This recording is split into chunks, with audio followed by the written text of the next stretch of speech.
Hello friends, कैसे हैं आप सब। Welcome back to mama's diary by Nidhi. I hope आप सभी बहुत अच्छे होंगे। तो ये व्यू आपको मैं अपने गांव का दिखा रही हूँ। मैं पहुँच गई हूँ अपने उत्तराखंड के अपने गांव में, और यहाँ पे मैं तैयारी कर रही थी अपनी जर्नी का। तो मेरी जर्नी स्टार्ट होती है चेन्नई सेंट्रल से और न्यू दिल्ली रेलवे स्टेशन तक। तो हमें पूरे 2 दिन लगे। तो उसी के लिए हमारा शाम का ट्रेन की टिकट थी। तो उसी के लिए मैं डिनर की प्रिपरेशन कर रही हूँ, जिसमें मैंने बनाए हैं मेथी के पराठे और प्लेन रोटी, और साथ ही साथ मैंने बनाई है बीन्स आलू गाजर की मिक्स सब्जी, और अपने बेटे के लिए मैंने बनाए हैं गुड़ के चीले। तो रात की सब्जी और रोटी को पैक करने के बाद मैं तैयार करती हूँ अपने बेटे की जो मैंने उसके लिए बैग तैयार किया था स्पेशली ट्रेन में, क्योंकि बच्चों का बैग अलग ही तैयार करना चाहिए। तो बस मैंने लंच पैक करके उसका बैग तैयार कर रही। तो मेरे पास छोटा सा हैंड बैग था, तो मैं इसी में उसके कुछ सामान रख रही हूँ, जिसमें मैंने रखा है उसके लिए गरम सॉल, क्योंकि हमारी एसी की टिकट थी जो हम चेन्नई सेंट्रल से और दिल्ली तक का सफ़र करने वाले थे। जिसमें तो क्या होता है ना कि बच्चे एसी में थोड़ा ठंडा लगता है बच्चों को, स्पेशली जिन बच्चों को आदत नहीं होती एसी को, उनको। तो मैंने उसके लिए एक पजामे फुल एक हुड रख दिया था, एक छोटा सा टॉवल भी रख दिया था, उसके लिए 2 जोड़ी मैंने सॉक्स भी रख दिए थे और एक शॉल भी रख दिया था। इन सभी को मैंने अपने बैग में रख दिया, और बाकी उसकी ज़रूरत की चीज़ें, एक छोटा सा ब्रश उसका और टिश्यू पेपर मैंने रख दी थी, क्योंकि बार बार बाथरूम में आने जाने में बहुत दिक्कत होती है बच्चों के साथ। तो टिश्यू पेपर रहेंगे सफ़र में तो आसानी हो जाता है। और मैंने डायपर भी रख दिया। वैसे वो यूज़ नहीं करता डायपर, लेकिन फिर भी रात को मैं उसको पहनाऊँगी। तो उसका हैंड वॉश और एक छोटा सा सैनिटाइज़र मैंने उसके लिए रख दिया है उसके बैग में। ये बैग मैं अलग ही तैयार कर रही हूँ, क्योंकि बार बार फिर अपना बैग खोलो, बच्चे का सामान तो हमें कभी भी चाहिए होता है। तो इसलिए मैंने उसका बैग पैक करके बस अब हम तैयारी कर रहे हैं। हम ऑटो का वेट कर रहे हैं, और उसके पापा ऑटो के लिए जा रखे। और यहाँ पे अभियोग अपने टॉयज़ को बाय कर रहा है। उसके बाद हम निकलते हैं चेन्नई सेंट्रल की तरफ। सारे बैग पैक करके हम बस रूम पे लॉक लगा के सीधे बाहर आ जाते हैं। तो चेन्नई का वेदर तो बहुत अच्छा है, मतलब ना यहाँ ज़्यादा गर्मी है ना ज़्यादा ठंडा, अच्छा मौसम हो रखा है। ये मेरे छोटे से प्लांट हैं, जिनको मैंने दीवार से सटा के रख दिया, ताकि बारिश आए तो इन पे भी पानी गिरता रहे, क्योंकि यहाँ बाहर बालकनी में पानी आ ही जाता है। तो हम दोनों यहाँ पे ऑटो का वेट कर रहे। ऑटो भी आ जाता है 5 मिनट बाद। शाम को 5 बजे हम अपने रूम से निकले, और लगभग 6 बजे तक, 6:15 बजे तक हम पहुँच गए थे चेन्नई सेंट्रल तक। और 6:45 बजे की हमारी ट्रेन थी, जो कि एग्जैक्ट टाइम पे निकली थी।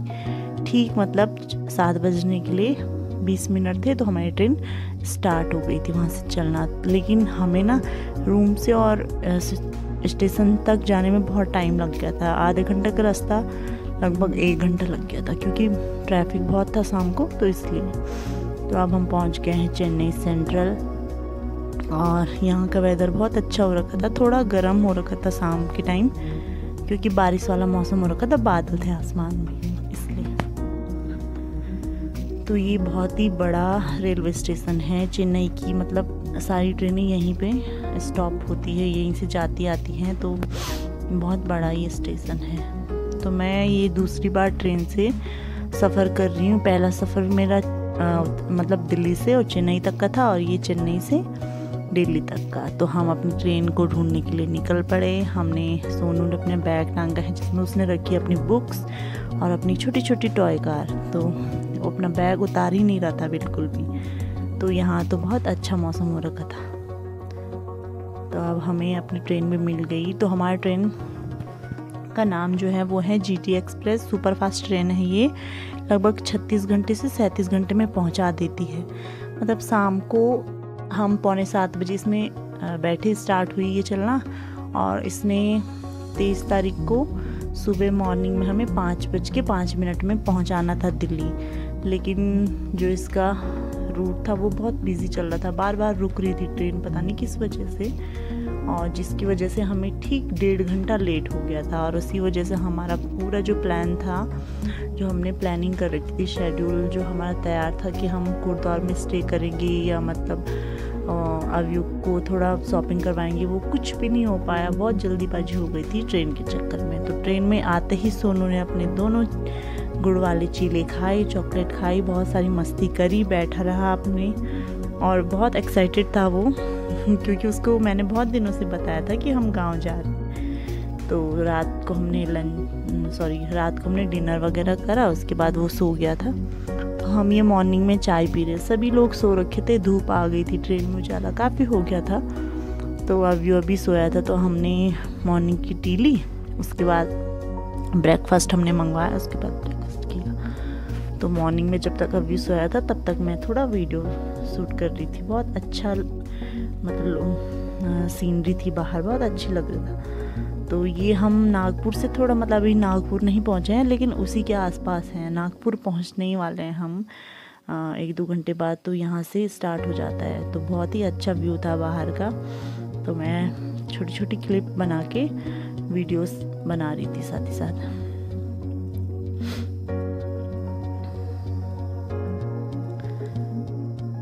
ट्रेन के सफ़र में सबसे अच्छी बात यह है कि आपको मतलब आराम से बैठ के आप अच्छी व्यूज़ देख सकते हैं, और आराम भी होता है। थोड़ा डिफ़िकल्ट खाने में होता है क्योंकि इतना अच्छा खाना नहीं होता, सच्ची बताऊँ घर जैसा खाना नहीं मिलता है। वही मतलब हल्की पानी वाली दाल और मिर्च वाली सब्जी और चपाती भी ऐसी रहती है कि ऐसे लगता है बासी होगी। तो इस तरीके का खाना होता है, मन नहीं करता, मतलब खाने का बड़ा दिक्कत है। लेकिन अगर आप खुद बना के ले जाएं तो वो उसमें अच्छा रहता है, मतलब बच्चों के लिए तो। और अव्यू के लिए मैं रात की बना के ले गई थी दिन से ही, तो उसको हमने वही खिलाया। और मॉर्निंग में उसने ब्रेकफास्ट हमने वड़ा लिया था, वड़ा इडली, उसने वही खाई। और दिन के टाइम पे मैंने उसको फ्रूट्स खिला दिए थे, और शाम को फिर हमने उसको कॉर्नफ्लेक्स खिलाया दूध के साथ। तो अभी भी नहीं उठा था, बहुत लेट में उठा, 8-9 बजे उठा ये मॉर्निंग पे, क्योंकि ये रात पे एक बार उठ गया था बीच में। तो अब हम नागपुर पहुंचने ही वाले हैं। यहाँ से ये पता नहीं कौन सी, मुझे नाम किसी चीज़ का पता नहीं है, लेकिन ये बहुत ही बड़ा ब्रिज था, तो मैंने इसका भी वीडियो शूट किया है, बहुत जो कि बहुत ही अच्छा लग रहा था देखने में, बहुत ही अच्छा व्यू था। मतलब